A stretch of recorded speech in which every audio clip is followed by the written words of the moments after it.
late in posting the links for the recorded classes. Whenever I do that, you can email me and remind me to post it. A lot of times it's just like I let the file render in the background, and because it sometimes takes forever, and then I forget to link it on our class website. But whenever I miss that, please remind me, because it's not a hard thing for me to do. It just sometimes takes time.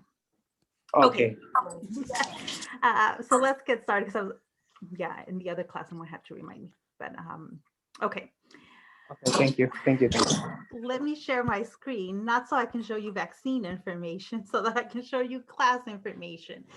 So most of you have successfully submitted your true crime papers now, which makes me very happy, so that I can start going in there and grading them. I will start grading them today, as long as I don't have any side effects from the COVID vaccine. But I saw that there were a couple of people who didn't upload anything.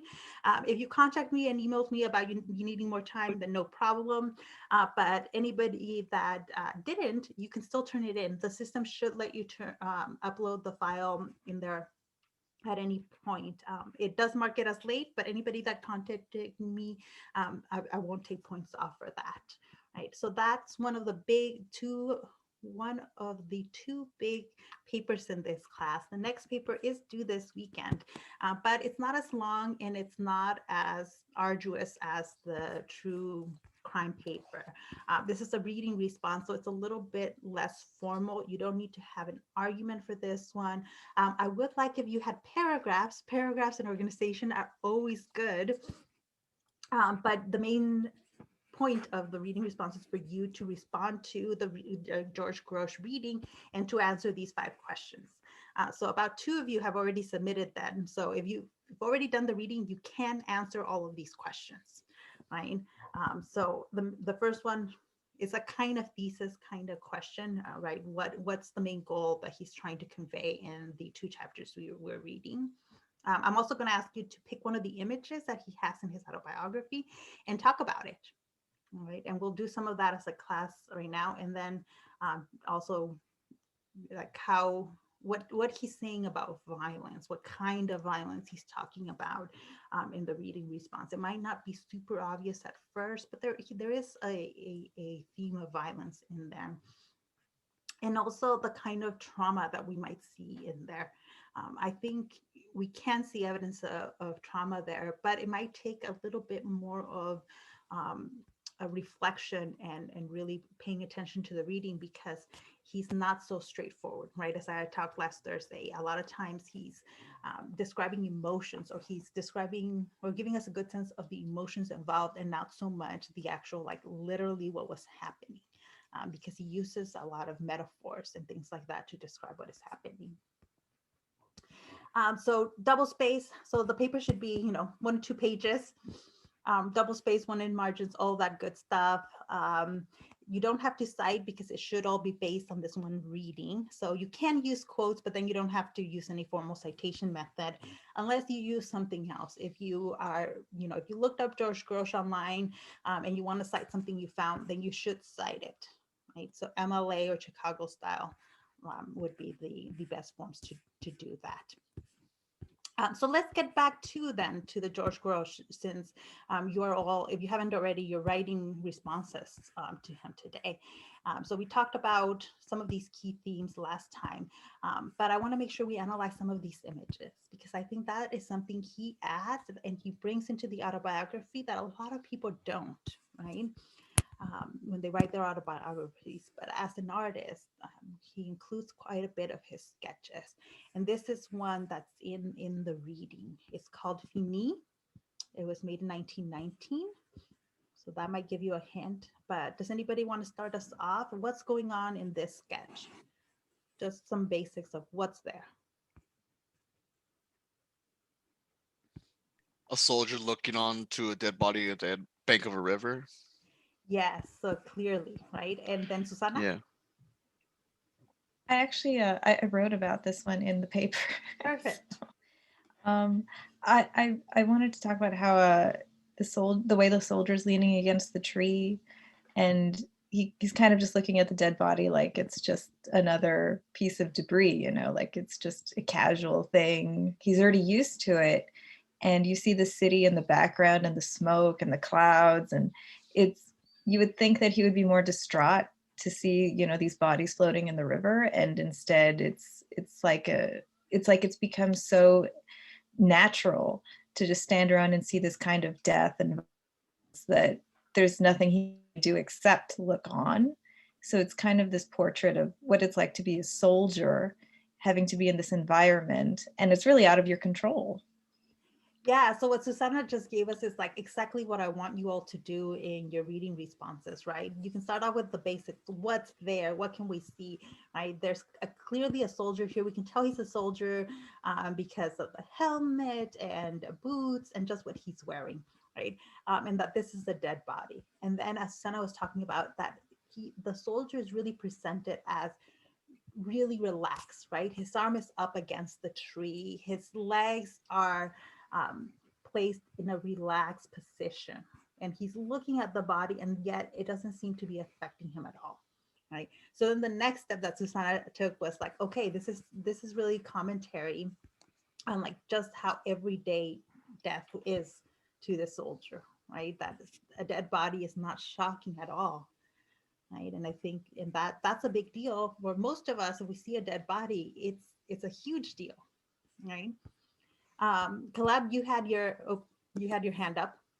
Oh yeah, Dr. Cardone. Yeah, just what Susanna was saying about like you know, the environmental aspect of it. You know, you see the pollution there, and you know what, I really like that saying about like, oh, this is just like another day of life.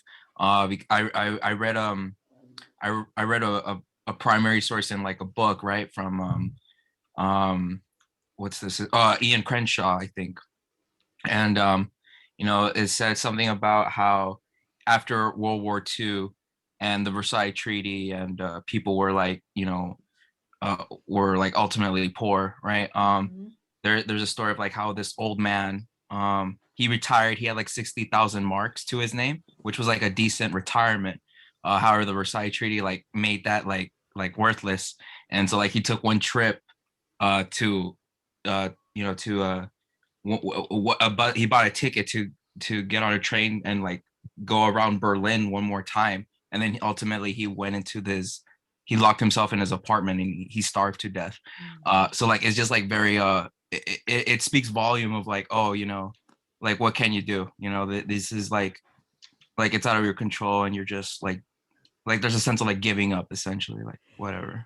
Yeah, absolutely, especially for veterans, right? And I think part of that, you can read that into this image because you can see that there's life over here, right? The city depicted at the top of the sketch, there's all kinds of signs of life from the city, including the pollution, right? Life is going on over there. But here's the soldier, and he's separate. He's being depicted here as kind of separate from the rest of society, right? He's not in the city, he's outside, and he's seeing it. And by the way, for those of you that already have a lot of that background of the interwar period and what, you know, what Germany is like at this time, you can go ahead and include it. That kind of stuff you don't need to cite. You don't need to cite things like the Versailles Treaty and things like that.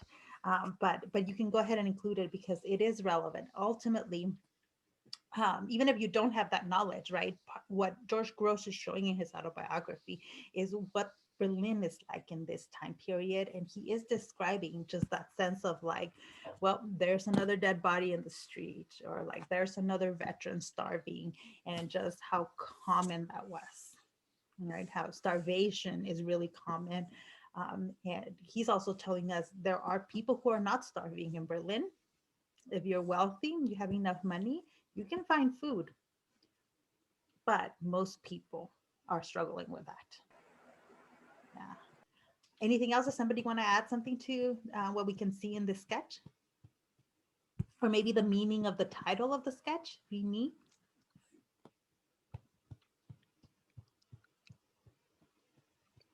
No? What do we think the title, what's the significance of the title he gives this sketch?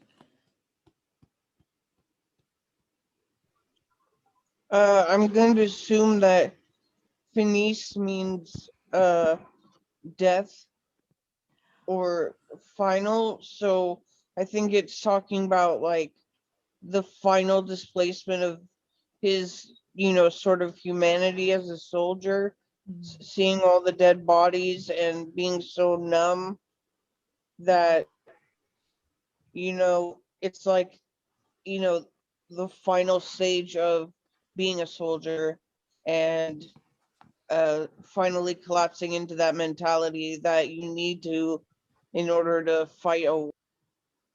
Yeah. Oh, Katie, did you accidentally mute yourself, or maybe not? Okay, but yeah, absolutely. Like, even without knowing, this is actually, I'm like, it's a French word. Fini means the end. But even without knowing that, I think you can absolutely get, like, everything you said is spot on, in what one of the messages that we can read into it here, right? It's the end for whoever this body is, whoever this body belonged to, here, but it's also kind of like the end for the soldier, right? Like, a level of his humanity has been lost. And that feeling of like, well, that's that, there's nothing you can do about it, I think is definitely present in his writing and in the sketches, right? This level of like, what are you going to do, right? Because there he was living in a Berlin in which there was very little to do. Even the hands of the government, a lot of people blamed the government at the time, but it wasn't even their fault. A lot of it did stem from that treaty, the Treaty of Versailles, that ended World War One, made Germany assume all responsibility for the war, and made it also have to pay everyone else. And the German, the new liberal German government had no option. They had to sign it, right before the end. The basically the government in Germany had collapsed, right? Out of the ashes of the collapse of the Kaiser comes this new liberal democracy in Germany, but their hands are tied. The war has been lost, and the Allies could demand whatever they wanted, right? And so there was nothing else to do but sign that Treaty of Versailles, um, and that places Germany in an unsurvivable situation, right, economically and politically.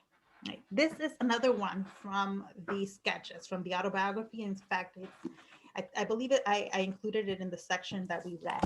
And this one always stumps people because part of it is, I think it's very clearly using religious iconography. But what do we think about this one? What do we think George Grosz is trying to tell us with this particular image?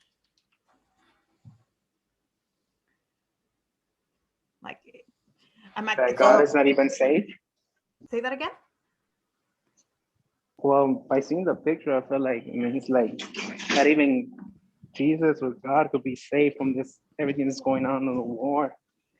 Yeah, so first question, yeah, like this is clearly a reference to Jesus on the cross, right? That is something that anybody at the time would have understood, and most of us, once we get it, right, it's there, right? This is that the symbolism of Jesus on the cross is there with his limbs nailed, and even like on top of it, adding a cross to the hands of this figure.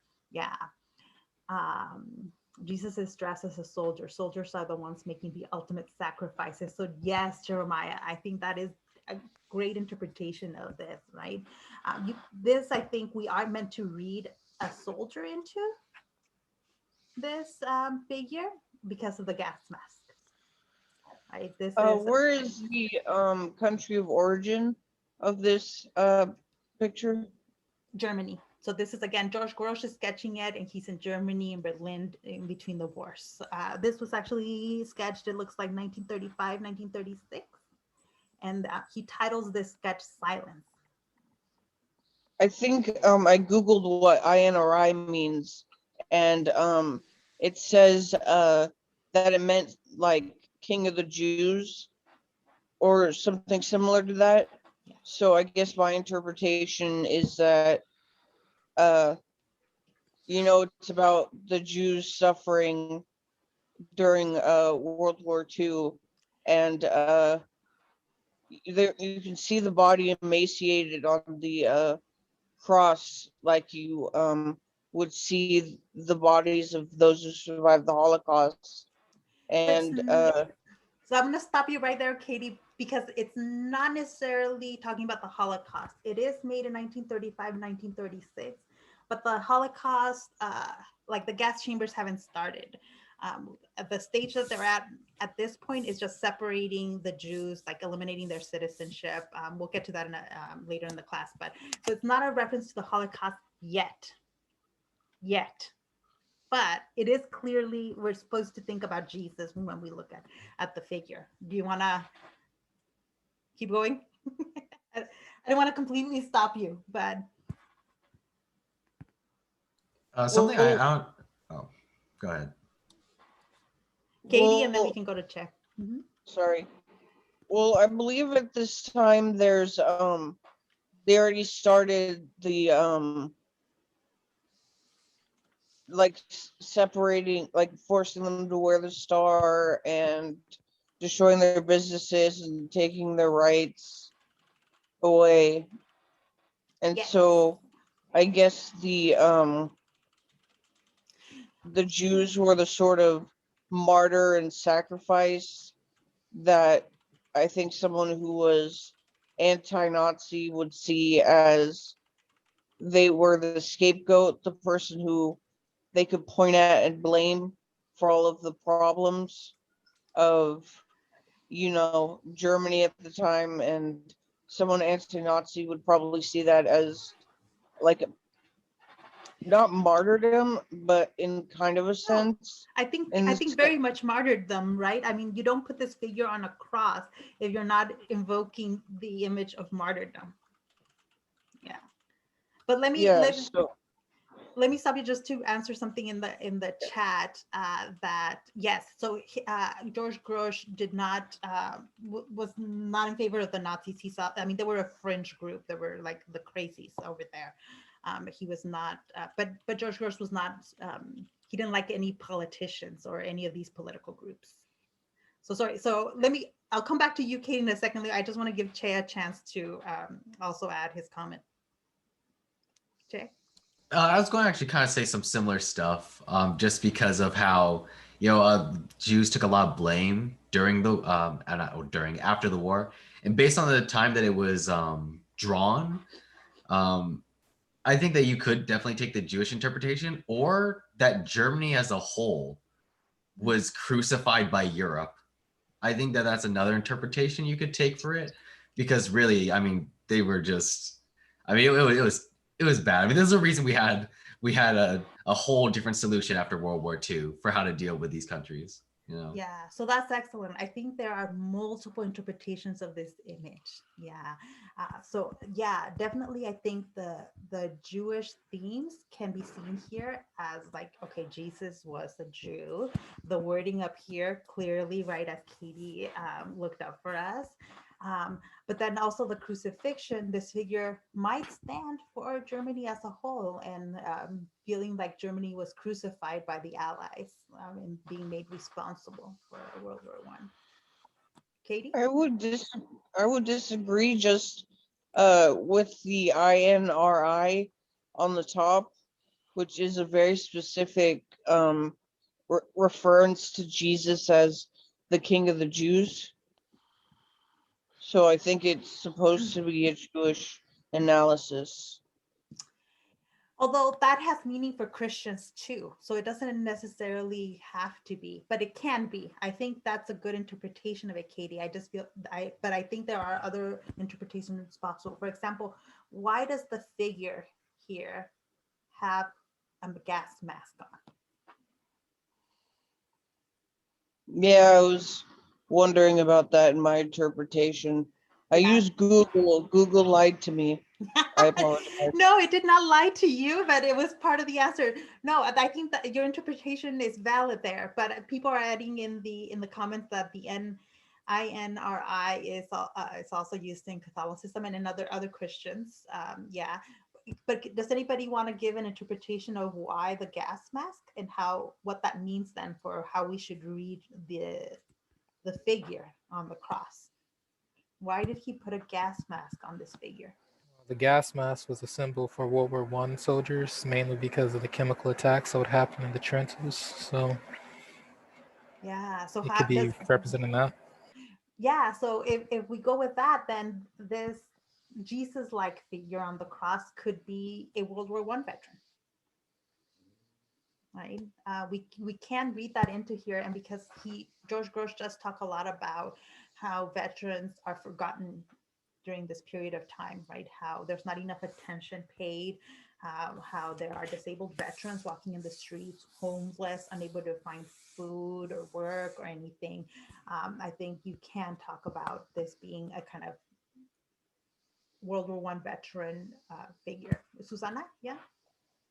I was just going to say that since he's also wearing soldier's boots, and like you said, he has the gas mask, maybe in a way it's also how it could be part of the loss of faith as a soldier, that even Jesus couldn't protect you from being gassed or from dying, or you'd be maybe in the trenches and maybe you'd be praying but you couldn't leave. You know, there was a lot of emphasis on religion in Europe, but when you're in a situation like that, I think you start to question whether or not God is actually there, and what's the meaning, right, of all of this death and destruction. And maybe you're told to have faith, but it doesn't really help you because you've seen so much violence already that in the end you just don't feel protected by these religious icons anymore. Yeah, I think that that's a very valid interpretation of this. We know that George Grosz is not a particularly religious person. I would have to look back at his whole autobiography. I don't remember if he calls himself an atheist or not, but he was definitely not somebody who was going to church. He was somebody who made fun of religious figures. So not, at least institutionalized religion was not something he liked, right? Let's see, Jeremiah in the chat saying, I agree, even during his plight, he holds a cross, probably in hope that some divine intervention will come. And that the message is, it does not come, right? Because there's very, very much a sense of desperation from World War One veterans, from soldiers, of like, the hell of the war seemed to be inescapable. Even though the war ends, right? Even in the interwar period, the hell of the war still seems inescapable because of the mental trauma, because of the physical trauma that soldiers experience.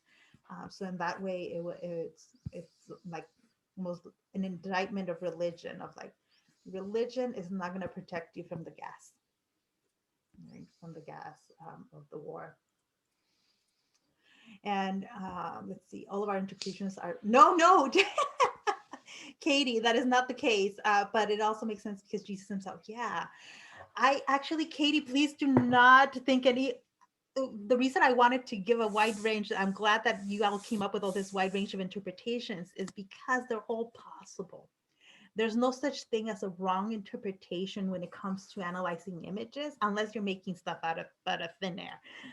But otherwise, it's not. It's open to interpretation, right? That's the hardest part, probably, about being an artist. That once you put something out there, it's totally open to interpretation.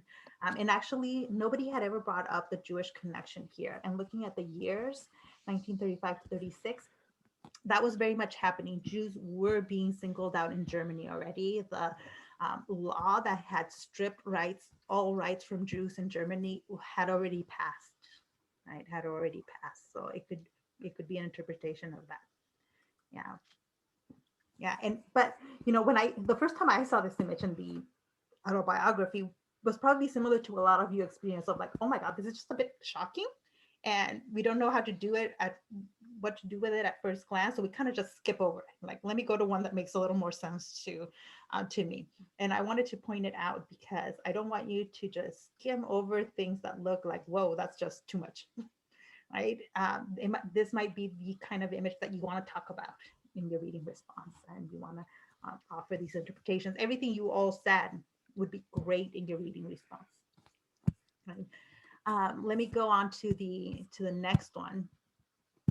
that I have here. So this was not done by George Grosz. This was done by one of his other contemporary artists. This is by Otto Dix. But it was another one of these surrealist artists in interwar Germany. And I think he speaks to a lot of the same themes that George Grosz discusses in his art and in his autobiography. What's going on in this painting?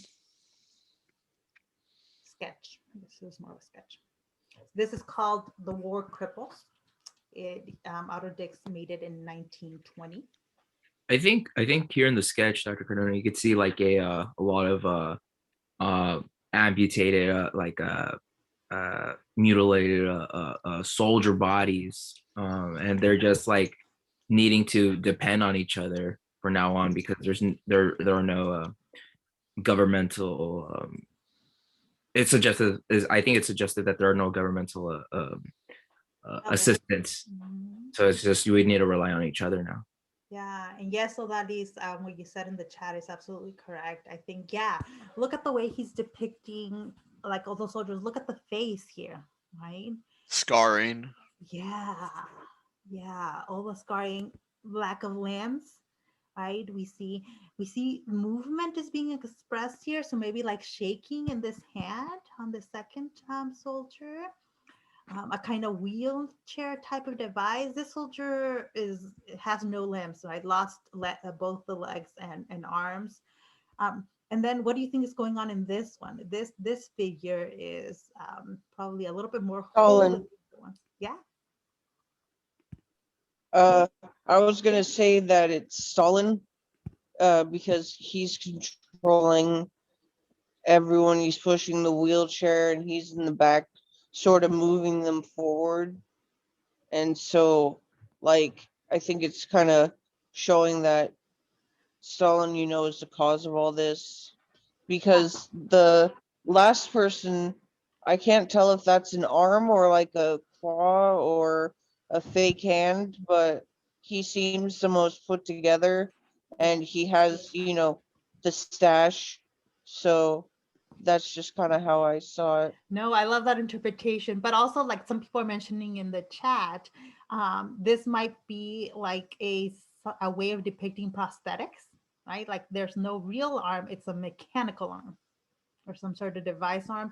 Also, yeah, the chin, people are mentioning this looks like a kind of prosthetic that was made for the soldier. So it's possible. I nobody had ever suggested that this is a kind of Stalin figure, because usually when he's depicted, he will be depicted a little bit more clearly, but it's possible. I kind of like that.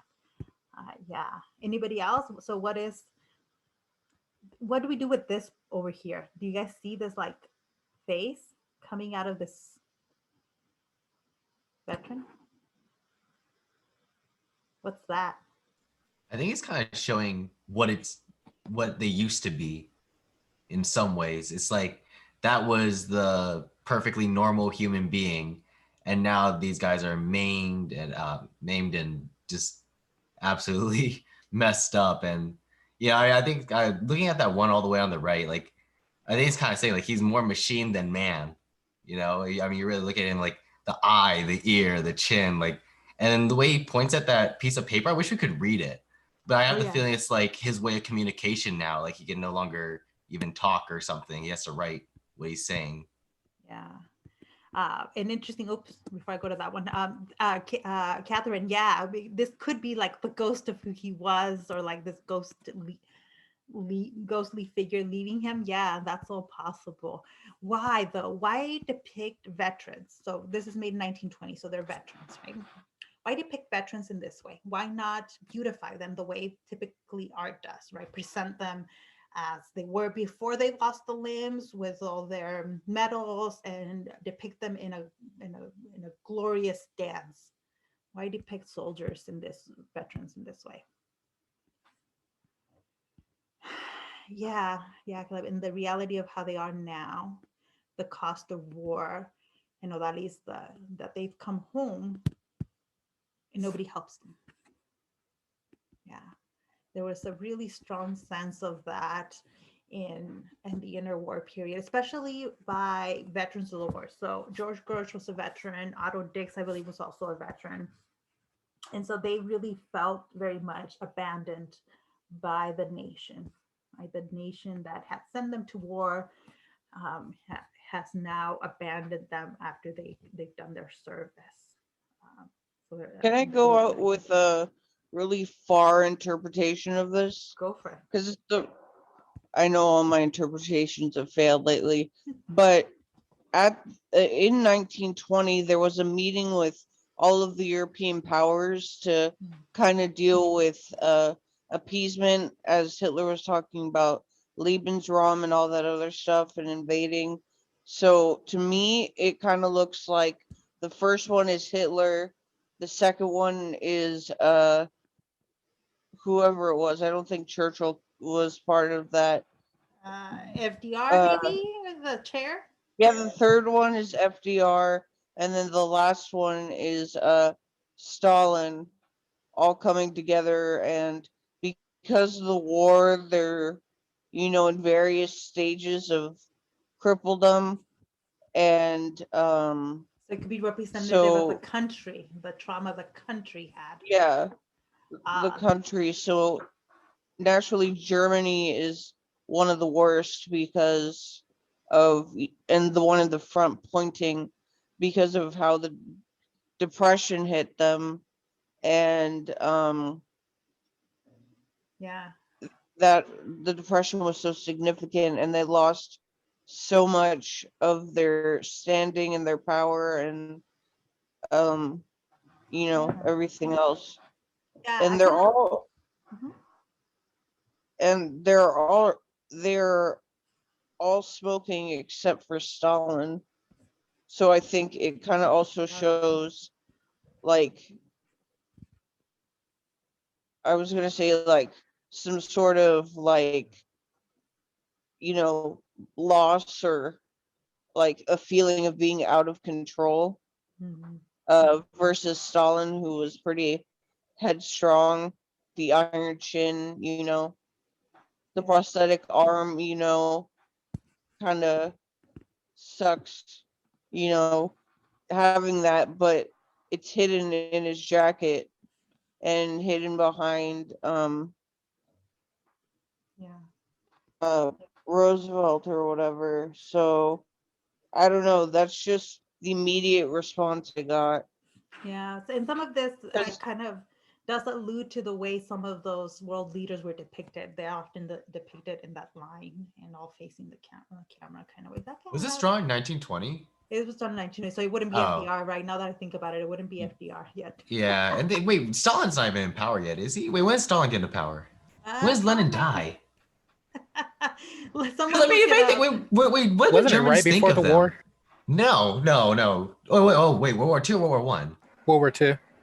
Stalin came in power right before. I think it was a little bit decently before World War II, because I mean, Lenin had already pulled them out of the war by what was it? 1917? No. Wait, somebody Google it, because I don't know the exact date. Yeah, because they had already been pulled out of the war for a little bit. Yeah, well, there was a period. I'm in the history of Soviet Union class, and it was a part of the post-war trying to figure out how the government was settled, and it was a really key issue because they saw it as like spilling blood of their countrymen for capitalist gain, and then others said they wanted to spread what they called Russian democracy to the world. And so I think that it definitely wasn't like came into before 1917. Yeah, but Caleb looked it up for us. So Stalin doesn't come into power until 1922, but this figure could still be representative of the Soviet Union. So let's stop here with the images. There's a couple more I have in the slideshow if anybody wants to look at them, or if anybody wants to look at, like, literally look up, Google these two artists, because they have a lot of really cool art that they created during this period that is very representative of the time, right? They're clearly commenting on what is happening. So that brings us then to some of what we started getting into, this interwar period and what else is going on. because a lot of historians do like to talk about World War I and World War II as really being part of one global war, right? This interwar period really just setting up, just providing a link between the two wars. And one of the things that stands out during this interwar period is the rise of fascism. And the rise of the Nazi Party. And we like to bring this up a lot in our modern politics, but I feel like a lot of times we use this word without fully understanding what it means and without really digging into the specifics of what exactly is fascism, right? So I'm going to take that away and I'm going to just ask you all, I'll stop sharing. So what are the things that pop in your head when you hear the word fascism? Nazi. Wait, like definitions or like actual like just things that pop in our head? Just things that Just pop in your head. Oh. Literally just thinking pop in your head, man. Okay, yeah. What else? Mussolini's bald fucking head. And that's what I will come to. Okay, but you probably, who else thinks of Mussolini when they think of fascism? Yeah. Like Second some people, okay, some of you, and I'm seeing a lot of the history buffs, history majors saying that most people don't think about Mussolini when they think about fascism, but all right. What else comes in your heads when you hear fascism? Dictators, just dictators in general, you The know. access powers, yeah. But see, this is where historians really make a distinction, and I see some of the things coming up. So Franco is technically not a fascist, and I say like technically not a fascist because he does his dictatorship doesn't fit the exact definition of it. And this is where I'm like, and by the way, people bringing up modern politicians like Trump, I'm like, well, I'll give you my political stance afterwards on it, but a lot of it just really doesn't fit the exact definition of fascism. We've interpreted that word very loosely in the modern setting, right? But for yeah. Sorry, the Museum of the Holocaust has this list of how you like the road to genocide, and Trump was hitting a lot of those, key factors, and he was. The propaganda he put out was, and scapegoating the, the illegal immigrants, and then trying to minimalize and but what's it called? But let's get into the take specifics. Away. Because let's get into the specifics, because a lot of dictators look like fascists and have fascist elements and are not necessarily qualifying under the word fascism. And part of the problem is that word and its definition. It doesn't really have an absolutely set definition. The closest that scholars have come is Robert Paxton in The Anatomy of Fascism. So this is widely accepted as a good definition of what fascism is. But let me just read you the one sentence definition of it, right? That it is a form of political behavior marked by obsessive preoccupation with community decline, humiliation, or victimhood, by compensatory cults of unity, energy, and purity, in which a mass-based party of committed nationalist militants working in uneasy but effective collaboration with traditional elites abandons democratic liberties and pursues with redemptive violence and without ethical or legal restraints goals of internal cleansing and external expansion. So these are, this is actually encompassing a lot, right? This is a long sentence of listing key themes of what we see in fascism. And in a lot of places like Franco's Spain, for example, at this point, we see elements of it, but not all of it. So most scholars actually do not call Franco fascist. He wasn't, he's an authoritarian and a dictator, but not necessarily fascist. Is Stalin's Soviet Union considered fascist? Because it seems to be pretty, really? No, not fascist. Soviet Union, Really? not fascist. Yeah, and so here's the tricky part, right? Like who counts and who doesn't count as fascist? It's open to some interpretation, but scholars generally say a lot of these places do not. Really, if, for people who are very strict about the definition, um, really only Mussolini counts, right? But what it's not, a lot of times it's easier to define what is not fascism. So just because a person or a political entity is if we're seeing tyranny, that does not necessarily make it also fascist. In classical tyranny, like we saw in like Greece, for example, is not fascism. A military dictatorship alone is not fascism. That's a military dictatorship. It's not fascist. The other problem with the definition of fascism is that fascists are not always anti-Semitic, right? Mussolini was not, his regime was not entirely anti-Semitic. There was anti-Semitism in Italy, but there was also, it was more complex, basically. It's definitely not socialism, and it's not capitalism. Right? Capitalist and socialist, those ideologies are in contradiction with fascism. It doesn't mean, though, that fascists and capitalists can't work together in certain instances. It's just that those ideologies are not the same thing. Right?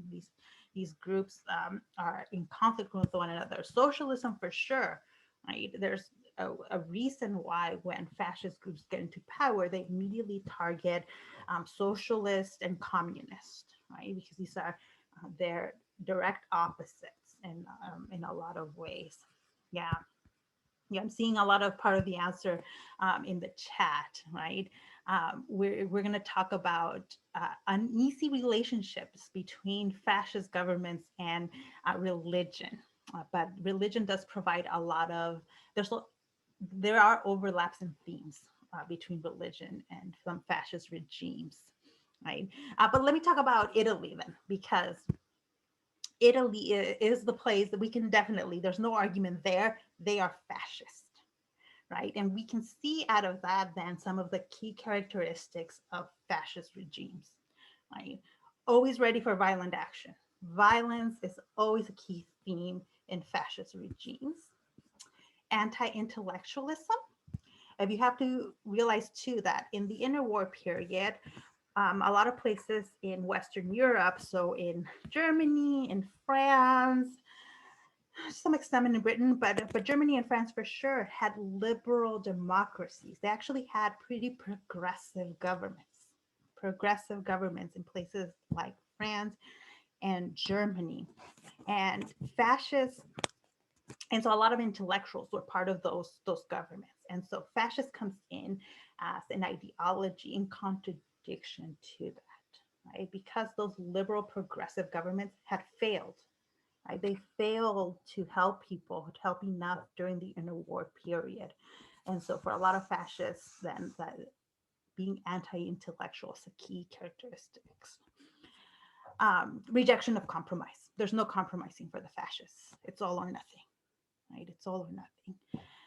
And contempt for established society. They are always against whatever's in power, and it doesn't matter who or what is in power. They're going to be critiquing it and contradicting it. Right? Italian fascism, and this is unlike in the technicalities of the word fascism comes from the Italian. Let me see. Yeah, some of what you're putting in the chat. Yes. But the Italian word for fascio, which is a bundle or sheaf. So something like this. Let me move all the pictures. But something like this is a fascio, right? In Latin, fascis is an axe encast in a bundle of rods carried by Roman magistrates. So this is the kind of image that you might have seen in the Roman Empire. So the word is emerging in Italy out of this historical tradition, connecting Italy in the interwar period back to the Roman Empire. And that is something that we're going to see. It was really important in Italy was connecting itself back to the Roman Empire. Okay? And really in Italy, the fascism, oh, now I understand what somebody said, it's my birthday. So you share a birthday with fascism. It was born in Milan in Sunday, March 23rd, 1919, because there's a big demonstration. And that is when everybody starts talking about the fascists, right? And they're using the iconography of the fascio and the fascists. That connects back to the Roman Empire, right? There were these groups, the Fasci di Combattimento. My Italian is very bad, but they're fraternities of combat, right? These like paramilitary kind of groups, right? And so that they really come out and make a name for themselves in this demonstration on March 23rd. And one of their first big events after that is in April 15, 1919, when they attack the socialist newspaper Avanti. Right, so also here a clear demonstration of like the anti-socialism within fascist groups in Italy. It was very much anti-socialist. One of the interesting things here, though, is that Mussolini actually started his political career as a socialist. Becomes very disillusioned with the Socialist Party during World War I, and during the war shifts allegiances and starts kind of creating these paramilitary groups and establishing a kind of power base among these disillusioned people in Italy. Right? So again, I find Mussolini to be actually quite an interesting figure because he really didn't seem to be a strong believer in a lot of political ideologies, right? You can't start off as a socialist and then become a fascist. That's these two things are opposed to one another, but he was a political opportunist, right? The Socialist Party was where the political opportunity was during World War I and before. And so that's where he had been, but he wasn't committed to the ideology of socialism. Right? He ends up leaving them. And in March of 2022 makes this grand march on Rome. Right. And it was meant to evoke the images of the Roman Empire, right? Of just a vast army just marching on Rome, and it's made of his followers, right, and paramilitary groups that decide to join forces with Mussolini, right, and for them, violence was a very positive experience, right? It was directly connected to ideas of Italian masculinity. Right? How do you demonstrate that you are an Italian man? Through violence was the answer for them. Right? It was the only great way of demonstrating that Italian masculinity. They really believed that power lay in the group, right? The power lay in the group, not in individuals. So you as an individual don't matter in a fascist group. You know, your own feelings and wants and desires don't matter as much of the good of the group. As part of the group, you're part of something larger. And so in that case, individual freedoms, these ideas about freedom and individual rights are non-existent. They're not needed when you're part of the group. You're going to do whatever helps the group, not your individual goals and ideas. Right? So yeah, I'm like, you can spot a lot of these themes in modern day groups.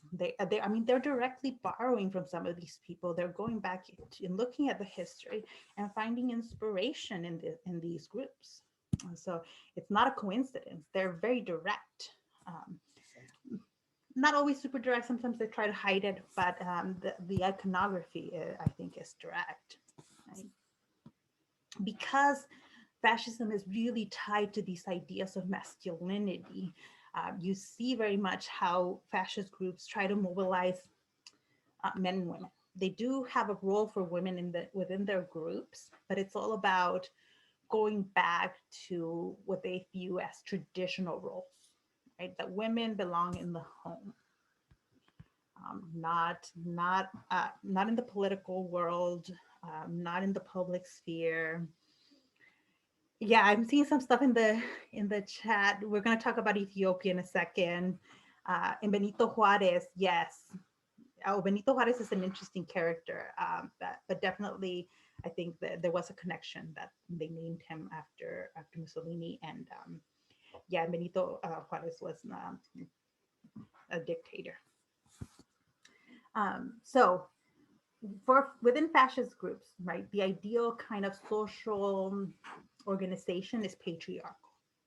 Right, they want to restore patriarchal authority to Italy. Right? And in this sense, the only role for women is as mothers. Right? The main job women have within a fascist state is giving birth. Right? And so as Mussolini gains power, so does this idea of the new Italian woman. And the new Italian woman was in direct contrast to the feminist organizations and the feminism that had emerged out of World War I, where women had experienced a lot of freedom and did not want to give that up. But so these fascists want to emphasize kind of returning to women being mothers only, right?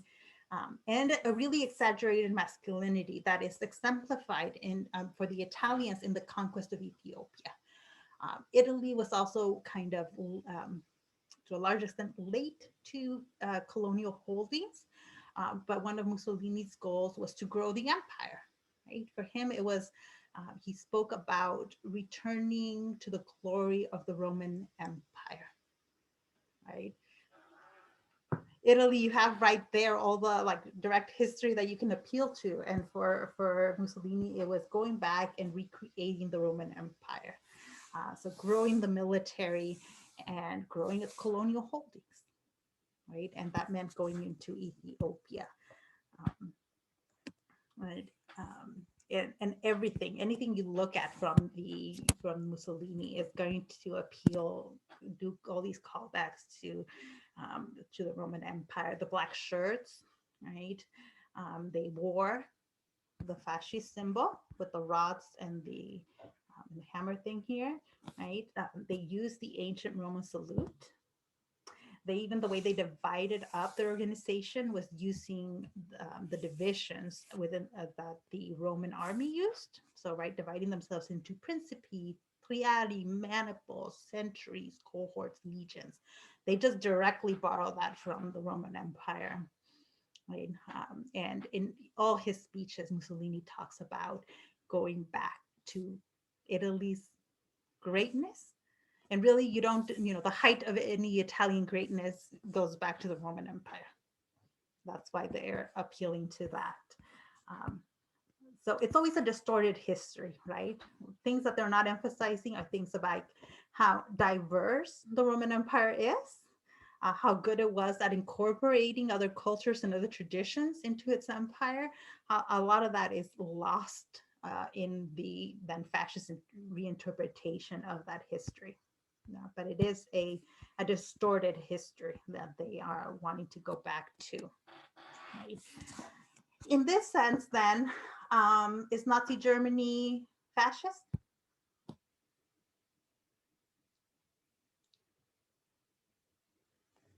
Most of us think of them as fascist.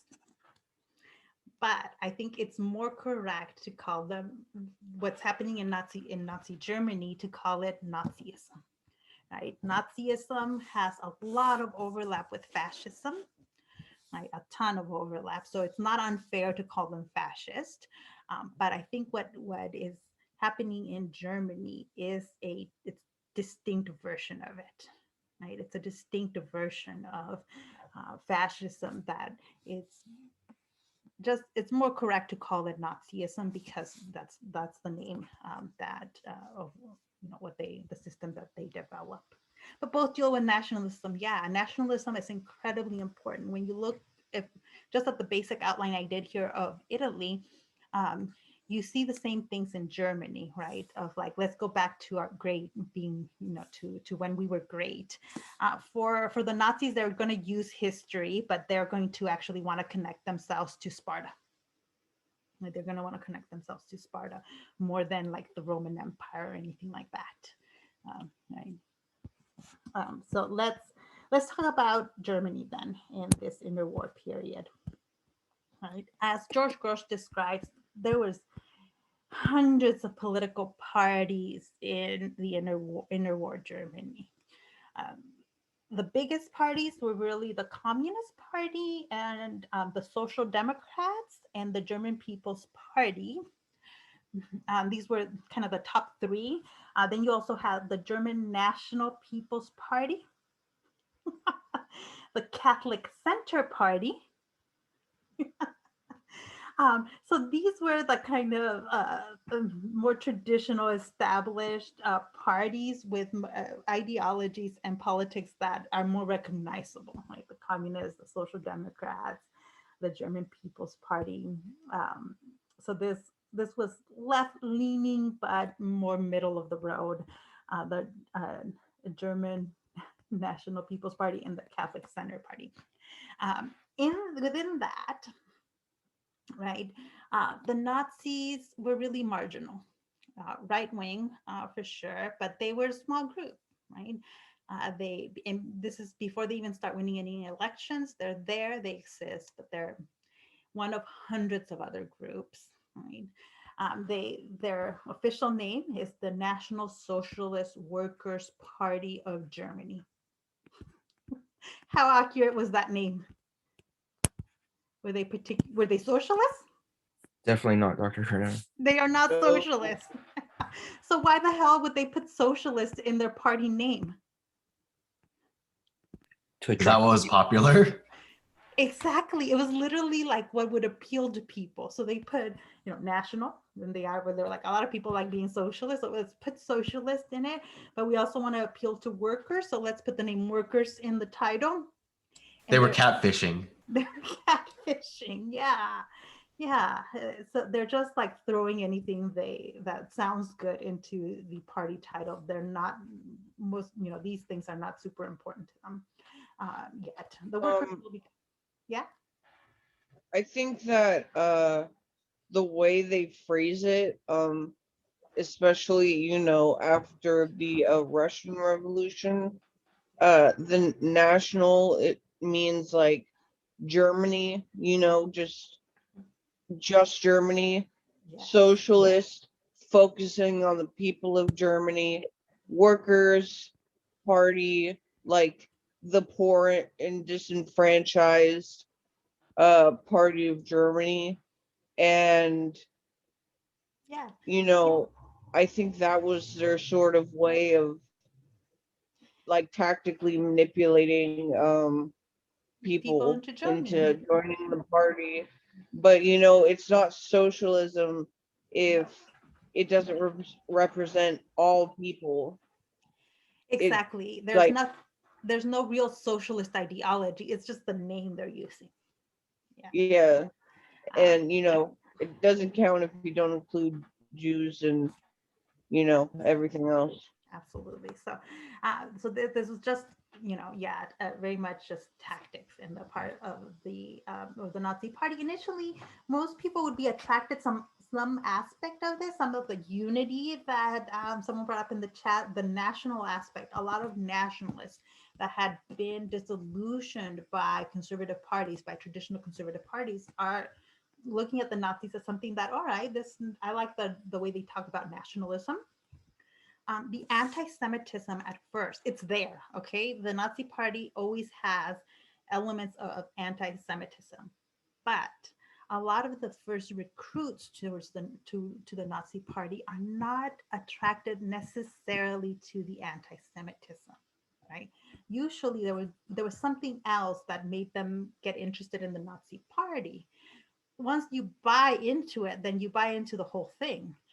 But it was not the thing that necessarily was attracting a lot of the early members of the Nazi Party. They would be attracted to these calls about nationalism, about unity. There were workers that were initially attracted to the Nazi Party, and it was mostly just they hated the Weimar Republic, right? The Weimar Republic was the government in Germany in this interwar period. It was a progressive political organization, right?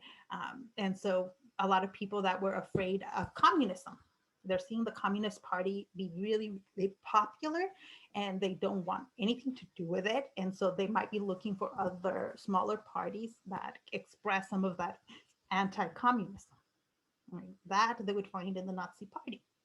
Initially not attracted, but obviously the anti-Semitism was there from the beginning and then becomes a focal point of the party. Like initially, you do have Jews that were members of the Nazi Party, for example. So like the Nazi Party itself ends up going through a purge early on to get rid of some of these people that they don't actually want in their party. One of the things that typically gets talking about, and it is true, that a majority of Germans never voted for Hitler, never voted for the Nazi Party, right? They do slowly in the 20s and 30s start making inroads in the electoral system, right? In the Reichstag election, so the equivalent of like congressional elections. But Germany has a parliamentary system where you have to make coalitions, right? One group, when you have this many political parties, one group was not going to have the majority to rule. So they have to make agreements with the other political parties to form a government, right? So initially, the Nazis are not gaining enough electoral votes to have any kind of political power. They might get one representative in the Reichstag, but not much, right? They're getting, initially 6.5% of the vote, and then they're getting 3%, 2.6. That's not big, right? But then by 1930, they have over 18% of the vote. And in the July elections of 1932, they get 37% of the vote, and then 33. Now that they have in the 30s, now their political power has increased. Now other political parties in the Reichstag can go to the Nazis and say, hey, want to join up with us because we can use your votes, right? And together our votes will count, will have more power, basically. So it's not a majority of people. Most Berliners never vote for the Nazi Party, right? And Berlin was a very liberal, progressive city. And so most Berliners never voted for the Nazi Party. But, because they've made such big leaps electorally, by January 30th, the Conservative Party in Germany decides that they want to align themselves to the Nazi Party, get those votes, right? They see the Nazi Party as growing, and so they decide to ask Hitler to come in, right? Ask him to come in, and they give him the job of chancellor, right? This is not the top position, right? But it gives them an important position so that the Nazis feel like they're going to be included, right? Initially, they do this. Well, you guys can tell me, why the hell would you invite Hitler to come into the government and hold an important position and ask him to actually create a cabinet? Now we can look back and say, what the hell were you thinking, right? But at the time, what would they do that? I think because oh shoot, maybe I'm wrong here, Dr. Cardano, but I think it was because like Hitler gained some popularity, and so it was just like something to like to show the people, like, because I don't think the government was really popular at this point, right? It's not. It's not yeah. popular. Yeah. And Nodalis is saying in the chat, to get on his good side, to make connections, and like, hey guys, come over here. They did need new leadership. The government was, even conservatives in the government were being attacked on a regular basis. And this was a way of like getting somebody new and fresh in that has a lot of popularity, right? They also think that they can control him, right? Here's this upstart Nazi party with this figurehead Hitler. Well, let's bring him in. Once he gets into power, he's going to have to accommodate to the traditions of how government is run, is what they think. They're wrong. They're wrong. They're underestimating him big time. By February 22nd, 1933, there's a big fire set to the Reichstag building. So it's the equivalent of setting fire to the Congressional building, right, to the Capitol building. It's initially blamed on the communists. The communists in Germany are blamed for setting fire to the Reichstag building. This fire, though, is used as a rallying point for the Nazi Party, right? We now know actually that the fire was set by an anarchist. It had nothing to do with the Communist Party, but they begin to use it as a sort of like to try to unite everyone around the Nazi Party, or like we're the only ones that can stop these crazy communists from bringing down Germany. Right? They begin using terror tactics after the Reichstag fire. They actually opened up the first concentration camps after the Reichstag fire, in which they're placing political enemies. So initially, it's a lot of communists. This is when a lot of communists in Germany flee. They have to leave Germany. If you don't leave, you will be arrested by the government. Right? It was all done legally too, because what they're publicly saying is that it was the communists who set fire to the building and we need to arrest them. Once they're arrested, though, they're not going to be let out. Right? This is very strategic on the part of the Nazi Party because they're getting rid of all their political enemies. Right? The main people who were going to oppose the Nazi Party was the communists. And they are making sure that they are all either fleeing Germany or are going to be arrested and put in camps. And so the fire was an opportunity that they took to take control, and they did it legally. Right? On March 21st, 1933, they have a big meeting of parliament. This is after the fire, so it's a big kind of unity meeting, a big parade before the meeting starts. And at the meeting, so 2 days after the start of this parliamentary meeting, the equivalent, right, the Reichstag in Germany, the equivalent of Congress, passes the Enabling Act. The Enabling Act sets aside all of the Constitution. It says, we're going to put the Constitution on hold. Instead, we're going to give the executive the power to create laws on its own. So in order to pass laws, the executive branch doesn't have to go to the Reichstag. It can just sign off on them. This was supposed to be temporary at first. It was supposed to give the executive this legislative power for 4 years. 444 elected officials voted in favor of the Enabling Act. Only 92 vote against. So few vote against, in part because everybody's freaked out about the Reichstag fire and about terrorism against the German government. They're also because the communists are mostly gone. Right? The people who would have voted against the Enabling Act have been arrested or forced to leave Germany. So there's very little opposition to it. So legally then, after March 23rd, the executive branch has really all of the legislative power and all the powers of the executive.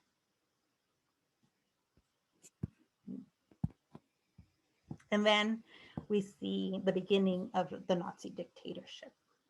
Right? By July, they ban all other political parties. Still, though, Hitler was the chancellor, and there was still a president running around that was technically above him. On August 1st, 1934, though, President Hindenburg dies. He actually does die of natural causes. Hitler didn't do anything to him, we don't think. He was going to, if Hindenburg had lived longer, he was going to be pushed out of government. But conveniently for Hitler, the president dies. And now Hitler proclaims himself president and chancellor. He merges those two offices. There's now only one executive. There's no other legal party in Germany but the Nazi Party. And now he is in control. So yeah, one, it speaks to the power of fear, right? How important fear is in the rise of the Nazi Party. And the other thing that I'm hoping to convey is that it was all done legally, right? A lot of it is extreme, right? Setting aside the guarantees of the Constitution is an extreme move, but it was done legally. The Reichstag did it themselves. Nobody, forced them. They were not being threatened. They felt threatened, but nobody was holding a gun to their head. They voted for that. And it is a kind of master class in like, how do you rise to power? Do it legally so that nobody can complain. Right? There are people complaining about it, but most people kind of feel like, well, the Weimar Republic was terrible, right? The government we had before is terrible. Nobody liked them. So we have the Nazis for a few years. What's the big deal?